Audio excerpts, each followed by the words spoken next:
지금 이 순간에도 한국은행은 돈을 찍어내고 있습니다. 한국은행이 돈을 찍어내면 무슨 일이 일어날까요? 한국은행은 1조 5천억 원 규모의 신규 자금을 시중에 풀겠다고 발표했죠. 돈의 공급이 늘어나면 돈의 가치가 떨어지고 금리는 내려가는 게 정상입니다. 원화 가치는 휴지 조각이 됩니다. 그런데 지금 한국에선 정반대 현상이 벌어지고 있어요.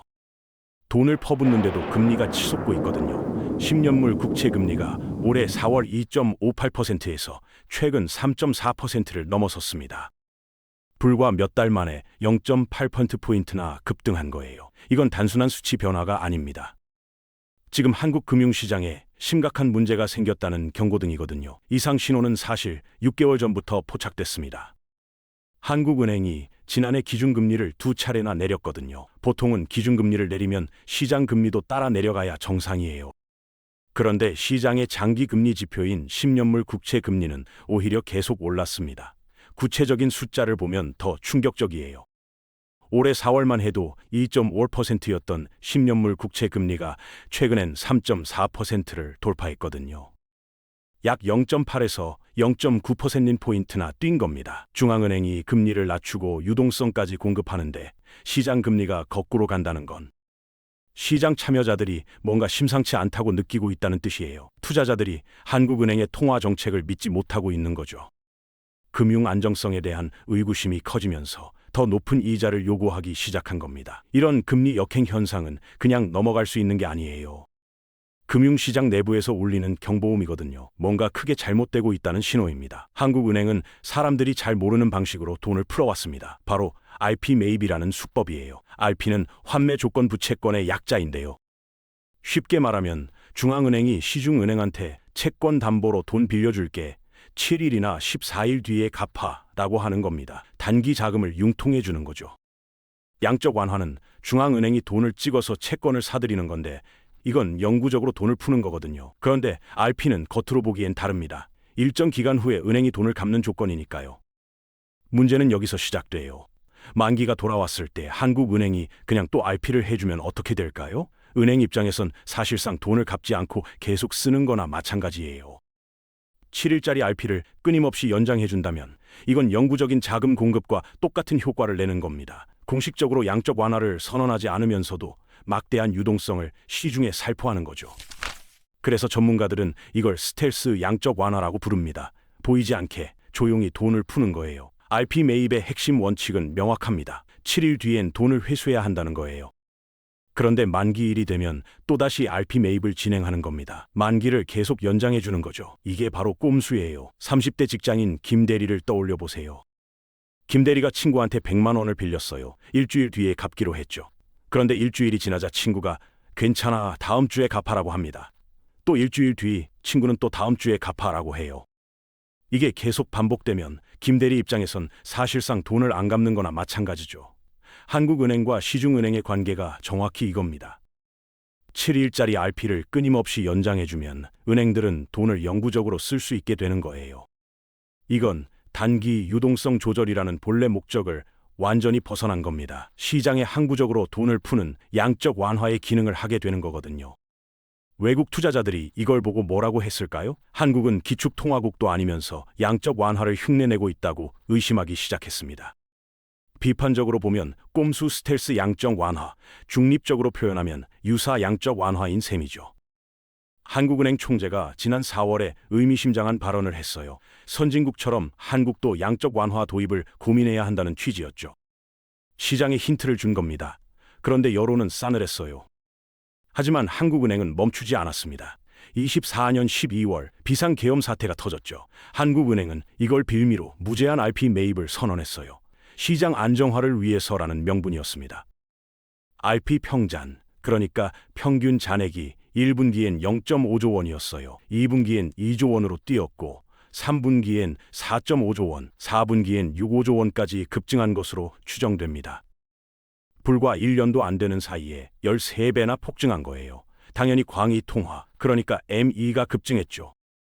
한국은행은 금리 인하 때문이라고 설명하지만 실제로는 RP 매입을 통한 인위적인 유동성 공급의 결과입니다. RP 매입엔 만기 관리라는 골칫거리가 있어요. 계속 연장해줘야 하니까요. 그래서 한국은행은 더 강력한 카드를 꺼내들었습니다. 바로 1조 5천억 원 규모의 국고채 단순 매입이에요. 단순 매입이 뭐냐고요? 채권을 사고 나서 다시 팔지 않는 겁니다. 중앙은행이 돈을 찍어서 시중에 영구적으로 뿌리는 거나 마찬가지죠. RP든 국고채 단순 매입이든 이렇게 풀린 돈은 특별합니다. 전문 용어로 고성능 신규 자금, 영어로는 하이 파워드 머니라고 불러요. 일반적인 통화보다 훨씬 강력한 파급력을 갖고 있거든요. 왜 그럴까요? 이건 중앙은행이 없던 돈을 새로 창출해서 공급하는 거예요. 본원 통화의 증가를 의미하는 겁니다. 경제 전체의 유동성을 폭발적으로 늘리는 기폭제가 되는 거죠. 은퇴한 박 사장님이 예금을 찾아서 시중에 쓰는 것과는 차원이 다릅니다. 그건 이미 존재하던 돈이 돌고 도는 거예요.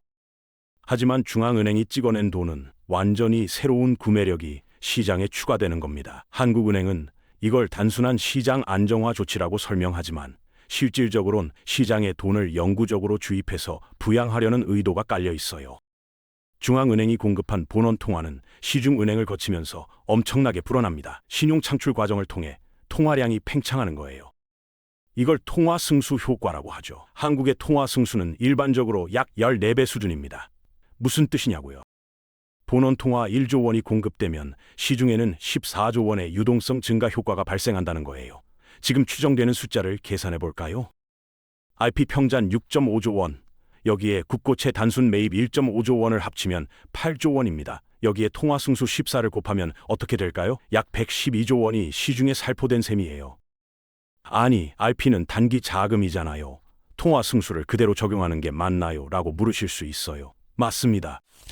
보수적으로 계산해 볼게요. 통화 승수를 10배만 적용해도 최소 80조 원 이상의 막대한 자금이 풀린 거예요. 그런데 여기서 핵심은 이겁니다. 한국은행이 상시적으로 RP 규모를 늘리고 있다는 거죠. 사실상 영구적인 자금 공급으로 인식되는 겁니다. 그렇다면 통화 승수 효과를 그대로 적용해도 무방한 수준이에요. 100조 원이 넘는 돈이 한국 경제에 쏟아진 겁니다. 중앙은행이 공급한 본원 통화는 시중은행을 거치면서 엄청난 일이 벌어집니다. 신용 창출 과정을 통해 통화량이 팽창하는 거예요. 이걸 통화 승수 효과라고 부르죠. 한국의 통화 승수는 일반적으로 약 14배 수준입니다. 무슨 뜻이냐고요? 중앙은행이 본원 통화 1조 원을 공급하면 시중에는 14조 원의 유동성 증가 효과가 발생한다는 겁니다. 이제 계산기를 두드려 볼까요? 현재 추정되는 RP 평잔이 6.5조 원이에요. 여기에 국고채 단순 매입 1.5조 원을 합치면 8조 원이죠. 8조 원에 통화 승수 14를 곱하면 얼마가 나올까요? 무려 112조 원입니다. 이 정도 규모의 돈이 시중에 살포된 셈이에요. 혹시 RP는 단기성이니까 승수 효과가 덜하지 않을까라고 생각할 수도 있어요. 그래서 보수적으로 통화 승수를 10배만 적용해 볼게요. 그래도 최소 80조 원 이상의 막대한 자금이 시중에 풀린 효과가 나타납니다. 더 무서운 건 한국은행이 상시적으로 RP 규모를 늘리고 있다는 거예요. 사실상 영구적인 자금 공급으로 인식되는 거죠. 그러니 통화 승수 효과를 그대로 적용해도 무방한 수준입니다. 한국은행의 막대한 자금 공급이 뭘 만들어냈을까요? 바로 에버그린 효과, 다른 말로 좀비 효과입니다. 마땅히 죽어야 할 기업들을 억지로 살려놓는 거예요. 특히 부동산 PF 대출이 심각해요.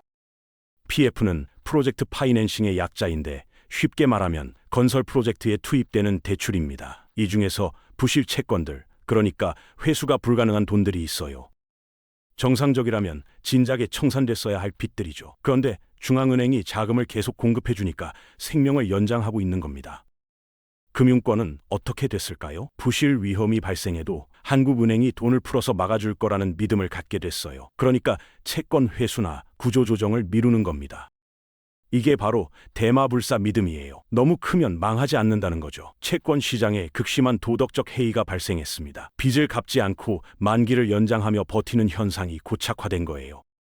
부실 기업들과 금융사들이 자구 노력은 하나도 안 하고 중앙은행의 유동성에만 의존하게 됐습니다. 경제 전반의 건전성이 심각하게 훼손되고 있는 겁니다. 돈을 무제한으로 풀면 어떤 일이 벌어질까요? 원화 가치가 떨어지면서 환율이 치솟기 시작합니다. 정부가 외환 보유고를 동원해서 방어하고 있지만 환율은 1,470원대를 위협받고 있어요. 강남 부동산 얘기를 해볼게요. 강남 아파트 공급이 2% 늘어나는 동안 통화량은 15% 이상 급증했습니다. 어떤 규제를 해도 집값이 오를 수밖에 없는 구조가 된 거예요. 돈은 엄청나게 많아졌는데 아파트는 그만큼 안 늘었으니까요. 그런데 가장 심각한 문제는 따로 있습니다. 돈이 홍수처럼 풀렸는데도 금리가 급등하고 있다는 거예요. 이건 정말 역설적인 상황이거든요. 왜 이런 일이 벌어질까요? 외국인 투자자들의 신뢰가 무너졌기 때문입니다. 외국인들이 한국은행의 비정상적인 돈 풀기를 보면서 뭐라고 생각했을까요? 한국 금융시장에 문제가 있구나라고 판단한 겁니다. 그래서 한국 국채를 팔고 떠나기 시작했어요. 채권을 팔면 채권 가격이 떨어지고, 채권 가격이 떨어지면 금리는 올라가죠. 국채 금리가 밀려 올라가는 겁니다. 거기에 물가 상승에 대한 우려까지 더해졌어요. 채권 투자자들이 더 높은 이자율, 그러니까 리스크 프리미엄을 요구하면서 장기 금리가 급등하고 있습니다. 현재의 위기는 언제부터 시작됐을까요? 2022년으로 돌아가 봅시다. 전 세계가 긴축을 하던 시기였어요. 미국도 유럽도 금리를 올리며 돈줄을 쥐고 있었죠. 그런데 한국만 독자적으로 돈을 풀기 시작했습니다. 목적이 뭐였냐고요? 둔촌주공 살리기였어요. 둔촌주공 재건축 사업이 부실화 위기에 처했거든요. 한국은행이 유동성을 공급하면서 둔촌주공 재건축은 성공했습니다. 부동산 가격도 반등했죠. 겉으로 보기엔 성공한 것처럼 보였어요. 하지만 이로 인해 한국 경제는 구조조정을 할 수 있는 절호의 기회를 놓쳤습니다. 당시 PF 부실 규모는 감당 가능한 수준이었어요. 그때 정리했으면 됐던 겁니다. 그런데 정부와 중앙은행이 지원하니까 시행사들이 뭘 선택했을까요? 땅을 팔지 않고 버티는 쪽을 택했어요. 금리가 곧 내려갈 거고 부동산도 다시 오를 거라고 기대하면서요. 시행사들은 4년을 버텼습니다. 그동안 뭐가 쌓였을까요? 이자 비용이에요. 눈덩이처럼 불어난 이자가 쌓이고 쌓이면서 이제는 회복 불가능한 깡통 회사가 돼버렸습니다. 한국은행의 희망 고문이 부실 규모를 키운 거예요. 이제는 건드리면 터질 수밖에 없는 시한폭탄이 됐습니다. 시장은 지금 한 가지 기대를 품고 있어요. 2026년 초에 국민연금이 등판하면 상황이 나아질 거라는 거죠. 국민연금이 자금을 집행하면서 국채를 매수해주면 금리가 안정될 거라는 막연한 기대감입니다. 과연 그럴까요? 국민연금의 2026년 보험료 수입 예상치는 67조 원 수준이에요. 언뜻 큰 돈처럼 들리죠? 그런데 한국은행이 푼 돈의 효과를 떠올려 보세요. 아까 계산했잖아요. 최소 80조 원 이상이었어요. 67조 원으로 80조 원 이상의 효과를 상쇄할 수 있을까요? 역부족입니다. 더 큰 문제가 있어요. 국민연금은 포트폴리오 배분 원칙이 있거든요. 수입의 절반 이상을 해외 자산에 투자해야 합니다. 그러니까 국내 채권 시장에 투입될 자금은 제한적이에요. 기껏해야 30조 원 정도? 국민연금이 국내 채권을 받아준다고 해서 환율, 금리, 주가를 모두 방어할 수 있을까요? 한계가 명확합니다. 이건 기껏해야 몇 달짜리 임시 방편에 불과해요. 근본적인 체질 개선 없이 국민연금이라는 최후의 보루에 기대어 부실을 덮으려는 시도는 결국 더 큰 위기를 초래할 수밖에 없습니다. 현재 한국 경제는 한국은행의 무차별적인 돈풀기로 PF 부실이라는 상처를 덮어두고 있는 형국입니다. 환율 방어선이 무너지고 금리가 치솟는 현상은 뭘 의미할까요? 이제 돈풀기로는 더 이상 경제를 지탱할 수 없다는 위험의 예고편이에요. 2022년에 놓쳤던 구조조정을 더 늦기 전에 지금이라도 시작해야 합니다. 고통스럽더라도 환부를 도려내는 수술이 필요한 거예요. 적자 재정과 유동성 공급으로 하루하루를 넘기는 방식은 결국 문제를 폭발시키는 결과를 낳을 겁니다. 근본적인 해결책이 시급해요. 지금의 위기 신호를 무시하고 미봉책으로만 일관한다면 한국 경제는 감당하기 힘든 복합 위기에 직면하게 될 겁니다.